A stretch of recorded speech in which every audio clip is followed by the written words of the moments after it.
Mambo usiyoyajua kuhusu maganda ya mayai na ndevu za mahindi. Siri zilizojificha za jadi zinazodumu kwa karne nyingi. Je, umewahi kula yai ukalitupa ganda lake bila kufikiri mara mbili? Je, umewahi kung'oa ndevu za mahindi na kuzitupa moja kwa moja kwenye taka?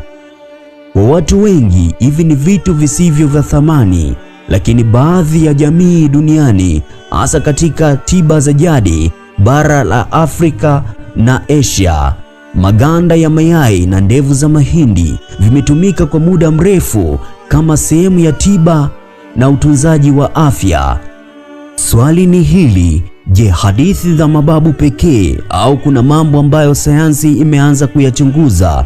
Katika makala hii tutachunguza historia, matumizi ya jadi na yale ambayo utafiti wa kisasa unasema kuhusu maganda ya mayai na ndevu za mahindi. Karibu katika safari ya maarifa ambayo huenda ikakushangaza wewe na rafiki yako.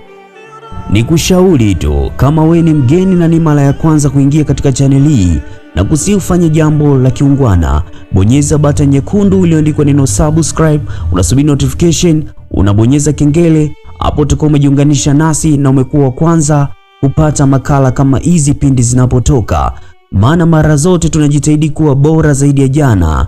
Asante. Sura ya kwanza tutaangalia maganda ya mayai. Zaidi ya taka. Ganda la yai linaonekana kuwa kitu kisichokuwa na thamani, lakini kwa kweli karibu asilimia kubwa ya uzito wake hutokana na madini ya calcium carbonate. Calcium ni madini muhimu kwa afya ya mifupa na meno. Katika baadhi ya tamaduni, maganda ya mayai huoshwa vizuri, huchemshwa ili kupunguza uchafuzi wa bakteria, ukauka na kusagwa kuwa unga.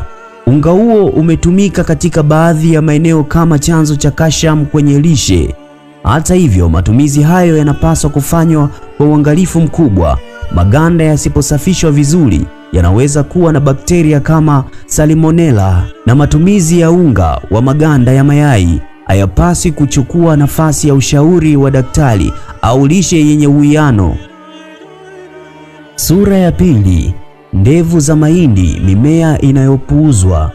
Ndevu za mahindi ni nyuzi laini zinazofunika punje za mahindi.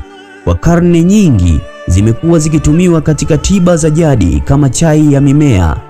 Watafiti wamegundua kuwa ndevu za mahindi zina kemikali mbalimbali za asili kama flavonoids na antioxidant ambazo zinachunguzwa kwa uwezo wake wa kulinda seli dhidi ya uharibifu wa oxidative. Ingawa tafiti za maabara na kwa wanyama zinaonyesha uwezekano wa manufaa fulani, bado ushahidi wa kutosha kwa binadamu haujathibitishwa kwamba chai ya ndevu za mahindi inaweza kutibu magonjwa kama ugonjwa wa figo, presha na matatizo ya hedhi. Sura ya tatu tutaangalia kwa nini zinapendwa katika tiba za jadi. Katika tiba nyingi za jadi, waganga wa jadi waliamini kuwa mwili unaweza kunufaika na mimea na madini yanayopatikana kwa urahisi. Baadhi ya watu walikuwa wakitumia maji ya moto yenye maganda ya mayai au mimea mbalimbali kulowekea miguu kwa lengo la kupumzika baada ya kazi nzito. Maji ya vuguvugu yanaweza kusaidia kupunguza uchovu na misuli kwa watu wengi, lakini hakuna ushahidi thabiti kwamba madini kutoka kwenye maganda ya mayai hufyonzwa kupitia ngozi na kutibu magonjwa ya ndani ya mwili. Sura ya nne. Sayansi inasema nini? Sayansi haikatai kwamba mimea mingi ina kemikali zenye manufaa. Hata hivyo, ili dawa ithibitishwe kuwa salama na yenye ufanisi, lazima ipitie majaribio makubwa kwa binadamu.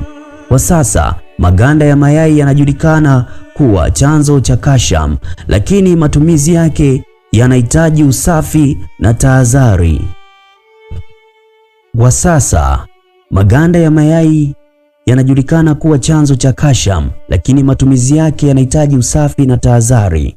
Ndevu za mahindi zinaendelea kufanyiwa utafiti kuhusu uwezo wake wa kuwa na athari za kuongeza mkojo na antioxidant. Hakuna ushahidi wa kutosha kuthibitisha kuwa vinatibu pressure, arthritis, mawe ya figo au matibabu mengine makubwa bila usimamizi wa kitabibu. Sura ya 5. Namna ya kutumia kwa busara. Iwapo mtu anataka kutumia chai ya ndevu ya mahindi kwa kinywaji cha asili, ni vyema kufanya hivi kwa kiasi na kushirikisha wataalamu wa afya, hasa kama anatumia dawa za pressure, kisukari na magonjwa ya figo. Kwa maganda ya mayai, ni muhimu kuhakikisha yameoshwa, yamechemshwa na kukaushwa vizuri kabla ya matumizi yoyote ya lishe, na yasitumike kama mbadala wa dawa au ushauri wa daktari. Hitimisho: mara nyingi tunatupa vitu ambavyo mababu zetu waliviona kuwa vya thamani.